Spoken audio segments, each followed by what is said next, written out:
우리 다니엘서 10장 한 말씀을 좀 보려고 합니다.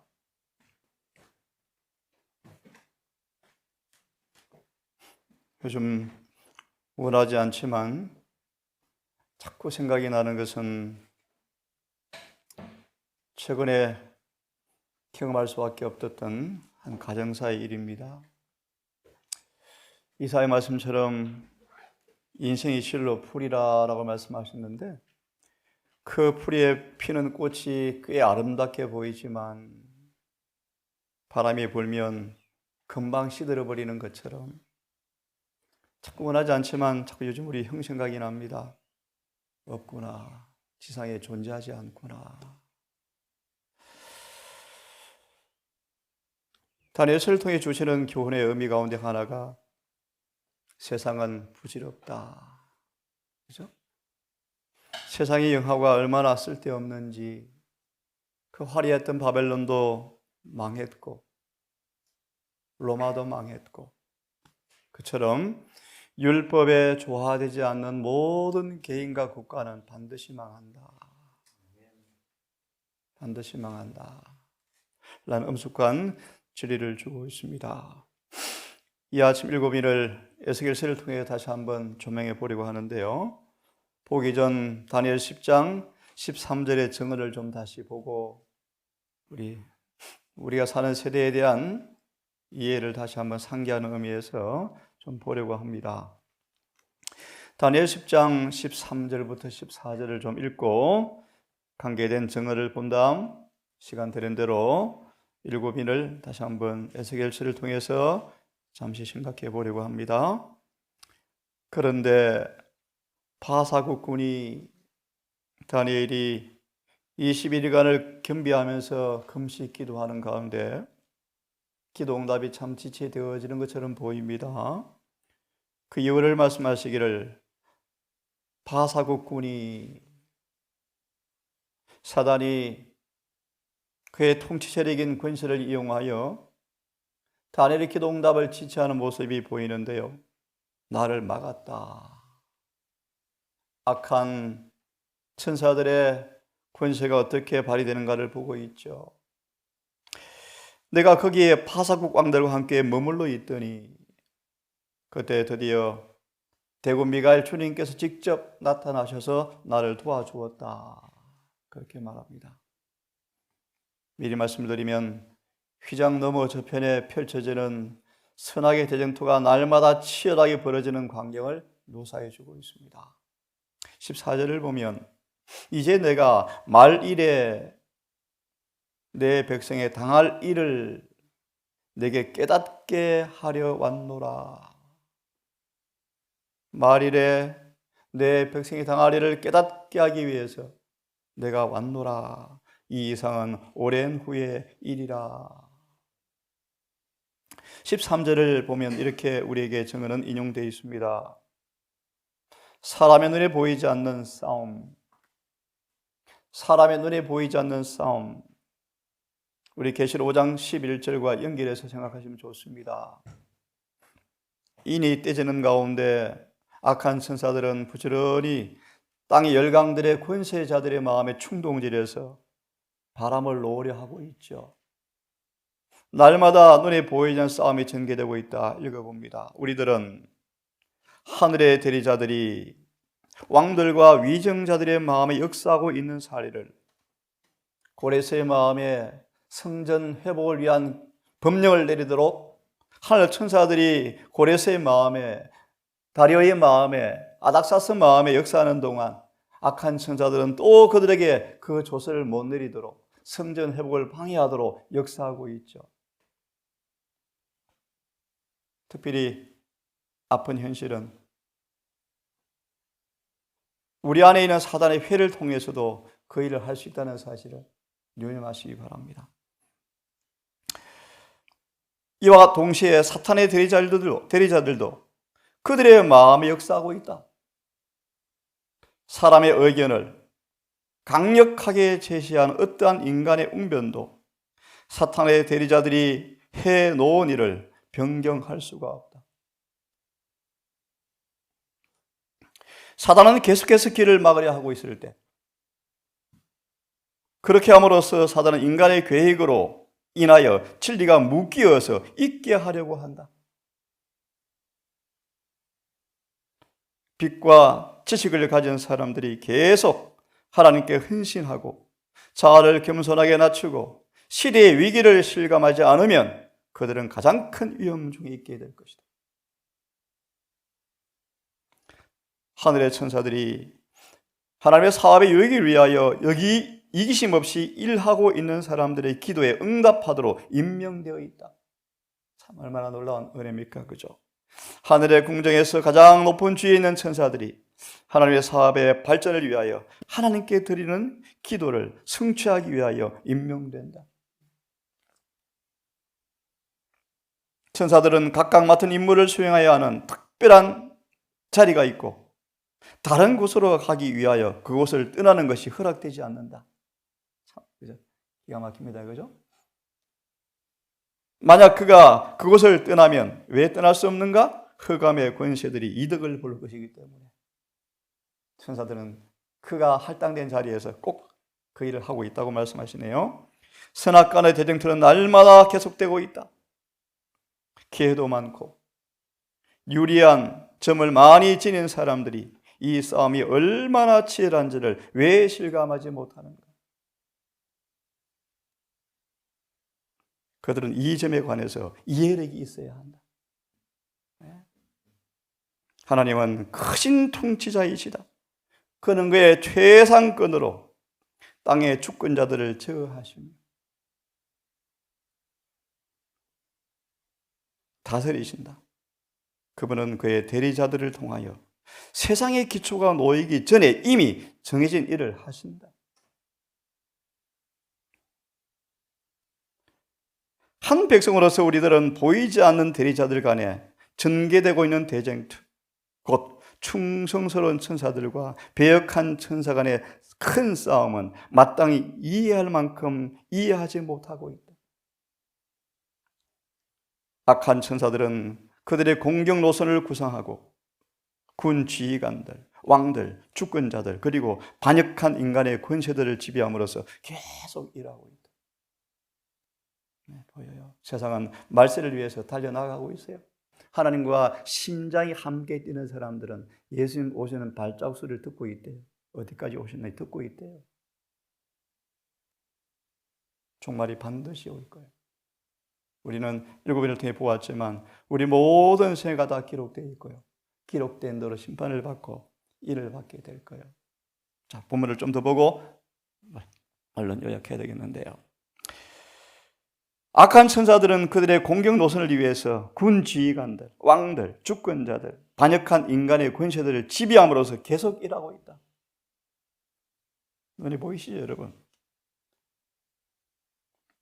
나는 목자들에게, 그들의 목소리가 미치는 범위 내에 있는 모든 사람들에게 천사의 봉사에 관하여 이해하도록 역설에 주기를 호소하는 바이다. 은혜 안나, 루리, 아이들 옆에 천사들이 늘 따라다니죠. 늘 따라다니죠. 그죠? 그걸 아이들이 이해하도록 가르치라.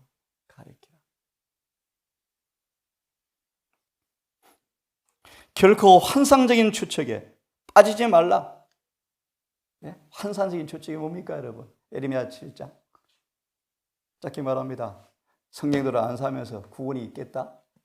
추측이에요, 추측. 환상적인 추측이에요. 늦은 비를 받는 조건이 뭔가? 생선까지 안 먹어야 되는가? 겸손하게 정은의 말씀 읽어보세요. 생선 정도가 아니고 여러분 우유 계란도 끊으라고 말씀하시는데요. 겸손하시면 진리가 보여요. 들리게 돼 있어요. 그죠? 이기심이 끝나게 돼 있어요. 우리 모든 삶을 주어진 빛의 은혜 안에서 일치시키는 사람만 안전할 거예요. 누가 뭐래도 여러분 10,000만인이 잡혀편에서 다른 길을 갈지라도 바벨론 한복판에 있는 바벨론에 있던 다니엘처럼 뜻을 정하여 목숨 걸고 진리대로 순종하셔야 돼요. 이것이 영생을 준비하는 길이에요, 여러분. 하늘의 지적 존재들이 우리를 보호해 주시도록 우리는 다니엘같이 기도해야 한다. 천사들은 부리는 영으로서 구원 얻을 후사들을 섬기라고 보내심을 받았다. 그러므로 기도하라. 그 전에 한 번도 해보지 못한 그런 방법으로 기도하라. 우리 말세 위기가 가까웠기 때문이에요. 여러분, 다니엘서 계시를 왜 주었습니까? 말세를 사는 사람들이 말세에 설 수 있도록 주기 위해서 주셨죠.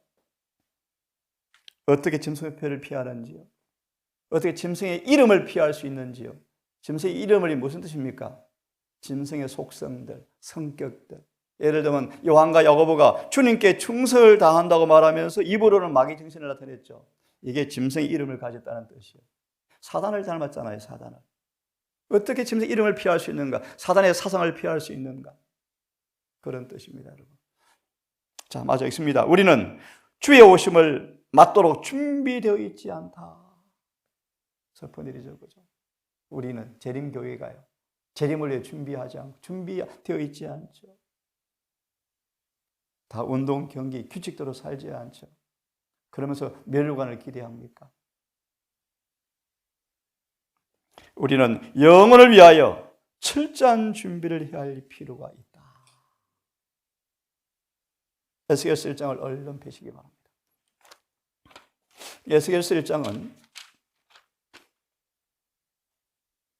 계시록 4장을 잘 보시면 똑같은 내용임을 금방 알 수 있을 것입니다. 시간이 다 돼가는데요. 빨리 진행합니다. 에스겔 1장에 하나님의 보좌가 보입니다. 네 생물이 보입니다. 무지가 있습니다. 그것이 녹보석 같습니다. 똑같죠, 4장과. 이 보좌가 왜 보였는가? 보좌가 움직입니다. 움직여요. 미리 봅니다. 10장을 펴시면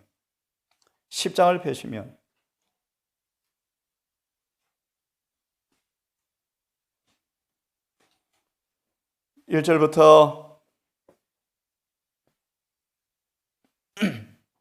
4절까지만 쭉 눈으로 보시면요.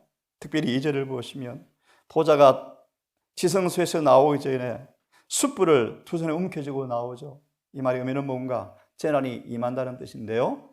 자세한 설명을 드릴 수가 없고 4절을 보시면 1장에 보았던 하나님의 보좌가 영광이 그룹에서 올라서 성전 문지방으로 나옵니다. 어제 보았죠. 예수님이 지성소에서 동쪽으로 여러 날 걸려서 나오시더라. 그때 땅이 분노하죠. 네? 하나님의 보좌가 영광이 그룹이 뭡니까? 지성소에 계신 천사들이죠. 올라서 성전 문지방 동쪽으로 나오더라. 다시 1장의 보좌가 보이는데요. 이 보좌가 이제 뭐요? 지성소에서 나오더라. 나오기 전 뭔가 9장 인을 치죠. 역으로 말합니다. 9장에 인을 치죠. 성경 연구해 보시면 계시록 7장과 똑같은 사건으로 정언은 언급합니다. 예, 그룹의 영광이 떠올라서 문지방으로 나오기 전에 9장 인을 칩니다. 좀 쉽게 말합니다. 알곡 가라지가 나누어집니다. 왜 일이 벌어지는가? 8장이요. 성소가 더러워져 있어요. 성소가 4가지 모습으로 더러워져 있습니다. 온갖 질투, 시기, 우상, 가증한 것들이 교회에 가득 들어와 있습니다. 성소가 더러워졌어요. 그래서 7장 이후에 이전의 부분 에스겔을 통해서 하나님께서 회개하라고 계속 외쳐요.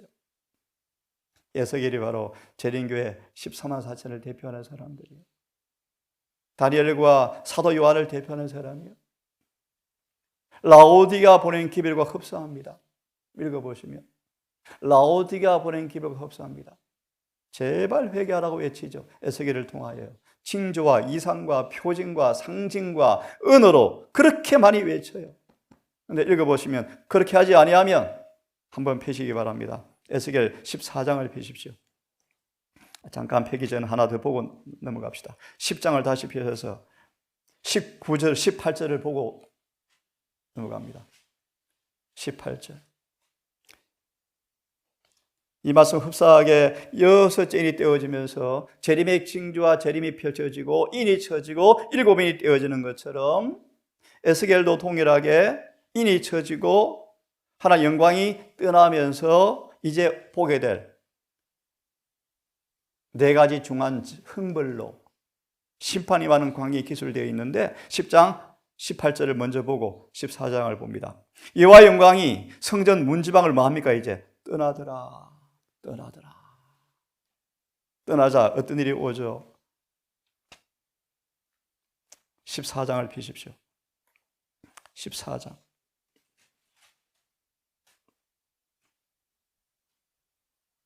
아마 이 구절 여러분 대정투에서 본 기억이 나실 분 한번 생각해 보십시오. 14절. 14장 14절을 먼저 봅니다. 비록 노아, 다니엘, 욥 어디 나오는 말씀이죠? 여러분 환난했대요. 그죠? 보셨죠? 노아, 다니엘, 욥이 있을지라도 그들의 의로 그들만 구원받지 그 의로 자녀를 구원할 수 없다. 누구도 구원할 수 없다. 그러면서 넘어가십시오. 앞에 읽어보시면요. 네 가지 재앙이 나오는데 결론만 드립니다. 결론만. 보셨어요? 21절요. 인이 떼어지고 치지고 바람이 노해지면 노아, 다니엘, 욥이 있어도 남 구원 못합니다. 그걸 반복해서 20절을 주시면서 21절에 이렇게 말합니다. 주 여호와께서 말하기를 내가 나의 네 가지 중한 형벌. 계시록 잠깐 손을 끼워두시고 관계를 조금 설명해 드릴게요. 계시록 6장을 빨리 펴서 다시 보시고 이 말씀을 보겠습니다. 6장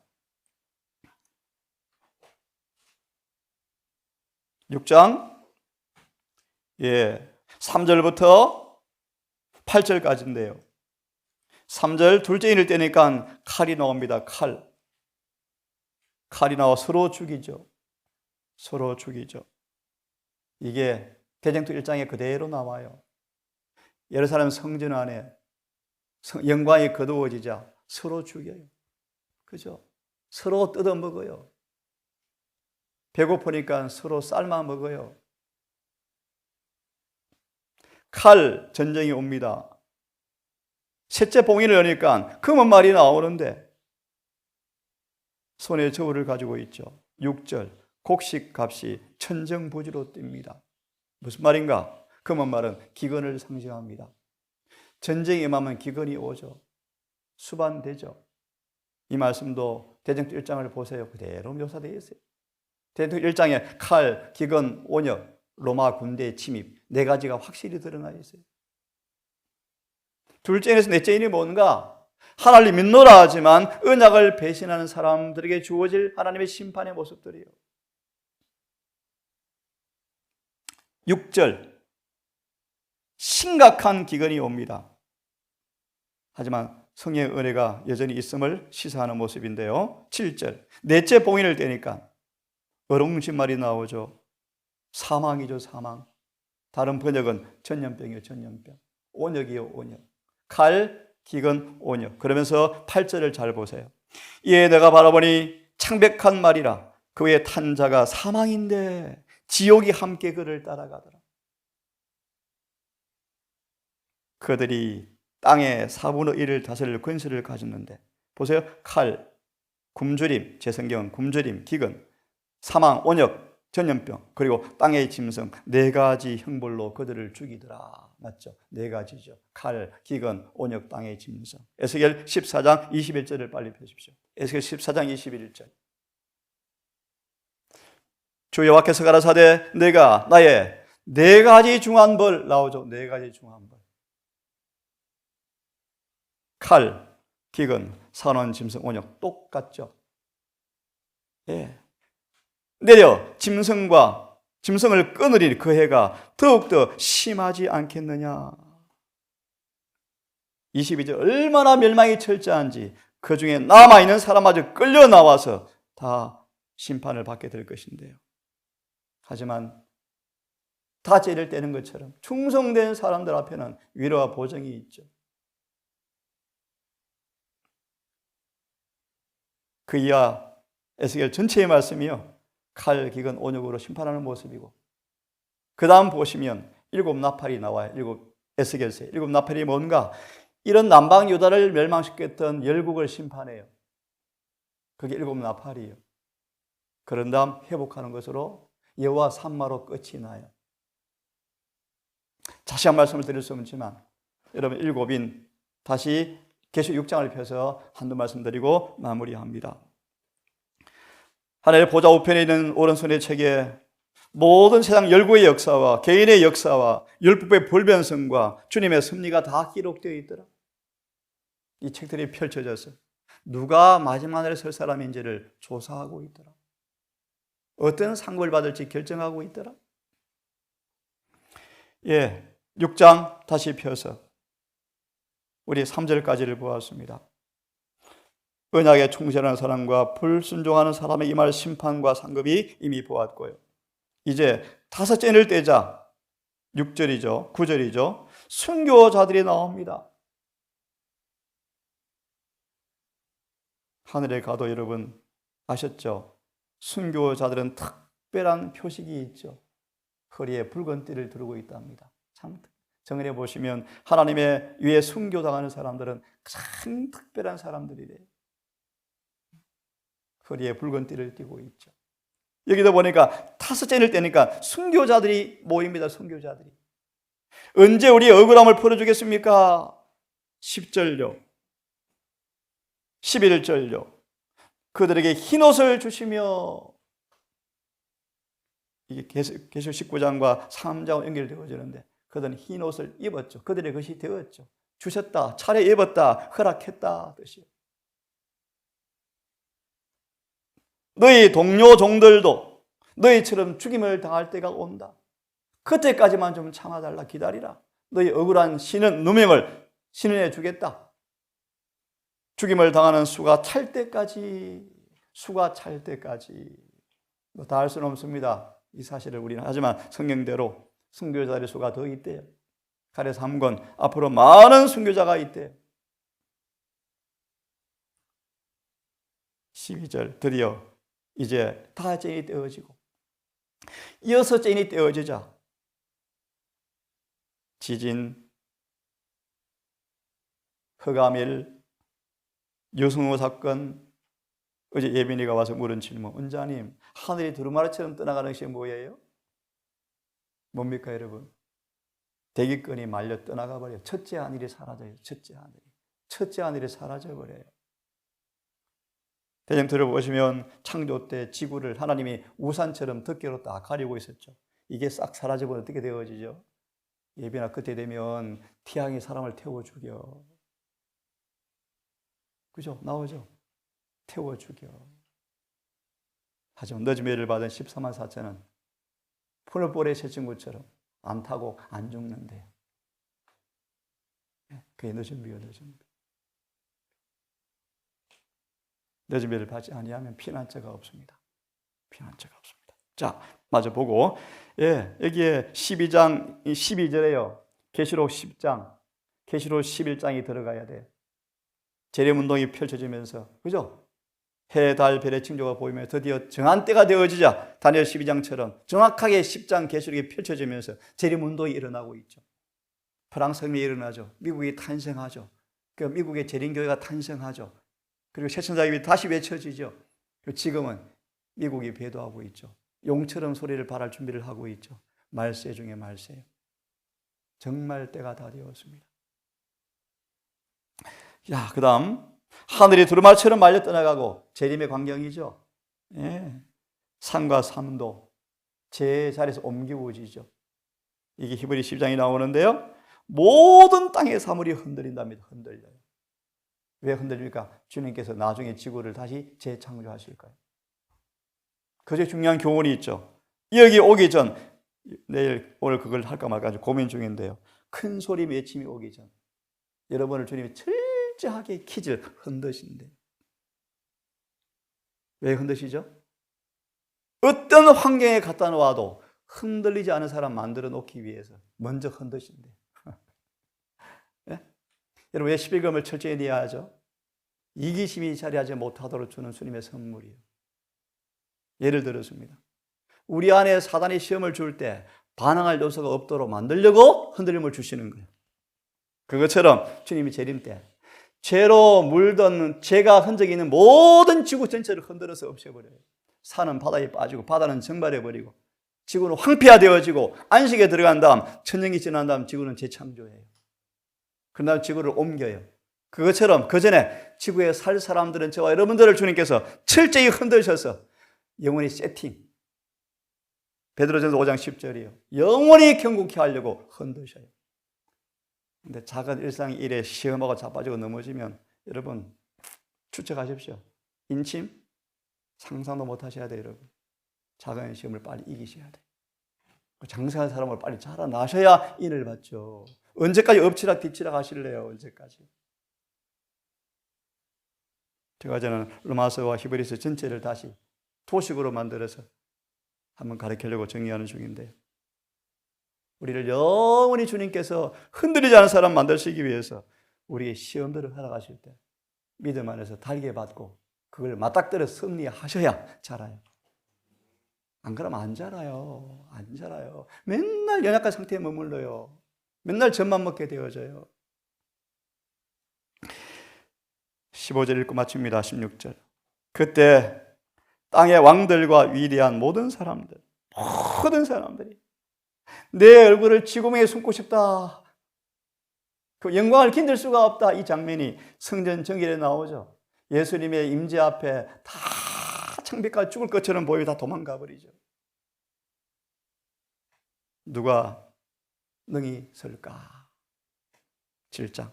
인침받은 사람은 설 수 있다. 여러분 인침을 준비하십시오. 이거 하나 읽고 마칩시다. 에스겔서 다시 펴서 읽고 9장 마지막 절을 읽고 마치겠습니다. 에스겔 9장 마지막 절 11절 11절이 재림교회에서 이루어지면 큰 소리 외침이 시작되는 게 여러분 아시죠? 확대하면 은혜 시간의 끝을 의미하기도 하지만 11절을 봅니다. 에스겔 9장 11절. 나는 가는 베옷을 입고 허리에 먹그릇을 찬 사람. 이게 계시록 7장 1절에 나오는 동쪽에서 해 도는 편에서 오는 인을 가진 천사예요. 혹시 누군지 아시겠습니까? 셋째 천사예요. 셋째 천사. 왜 서기관이라고 표현한지 아십니까? 셋째 천사의 삶이 뭔지 아십니까? 우리 안에 율법을 이루어주는 존재예요. 율법을 기록하는 사명이요. 셋째 천사가 뭔가 하나님의 계명을 지키는 사람 만드는 기별이에요. 서기관이 뭔가 율법을 쓰는 사람들이에요. 그만큼 아시고 그 다음 보고 마칩니다. 서기관이 먹그릇을 찬 천사에게 이르기를 가로되 복명하여 가로되 주님 내게 명하신 그 일을 내가 다 준행하였나이다. 이게 셋째 천사의 기별의 끝이에요. 여러분 그때가 지금 다 되었어요. 그러면 이제 예수님 다니엘 12장 1절로 다니엘은 끝이 나죠. 대군 미가일이 일어나면서 다니엘은 끝이 나요. 기도합시다. 아버지, 이 광야 한복판으로 이끌어내셔서 세상의 소요의 소리를 멀리하게 하시고 인간의 겨로부터 감염을 방지하시고 이곳에서 에녹처럼 날마다 영혼을 위해 준비할 수 있는 시간을 주신 아버지, 우리를 다시 면밀히 조사해 보고 과연 내가 이렇게 죽어도 구원이 있는지, 늦음이가 올 때 인식할 것인지, 하늘의 죄가 도말될 때 내 기록책에 죄가 도말될 것인지, 이름이 지워질 것인지 엄숙한 찰나의 있음을 고백합니다. 한 주도 얼마나 빨리 지나가 버렸는지 벌써 예비이 되었습니다. 하나님, 오늘도 우리의 주변을 잘 정리하고 아무도 방해하지 않는 거룩한 지성소 안식일로 들어가겠습니다.